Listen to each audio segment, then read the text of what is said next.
छोटी इस एरोप्लेन से मैं खेलूंगा। नहीं भैया ये मेरा एरोप्लेन है।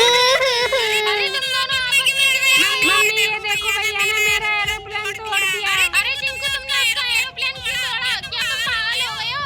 मम्मा आप चिंता मत करो, मैं छोटी के लिए नया एरोप्लेन बना दूंगा। सबसे पहले लकड़ी पर एरोप्लेन की चाप बना लेता हूँ। अब इसके सभी पार्ट को काट कर अलग कर देता हूँ। अब इसके पहिए लगाकर इसको जोड़ देता हूँ। इसमें पंखुड़ी भी लगा देता हूँ। भैया आप इतनी मेहनत करते हो लेकिन आपकी वीडियो कोई भी लाइक नहीं करता है। अरे छोटी ये लोग बहुत अच्छे हैं, लोग वीडियो को लाइक कर देंगे। अब बस एरोप्लेन बनकर रेडी हो गया है। अब इस पर कलर कर देता हूँ। कलर भी हो गए। मम्मी ये देखो मैंने छोटी के लिए क्या बनाया है। उड़ने वाला हेलीकॉप्टर। अरे वाह बेटा तुमने बहुत अच्छा किया। आजा छोटी इस पर बैठकर घूमते हैं, मजा आ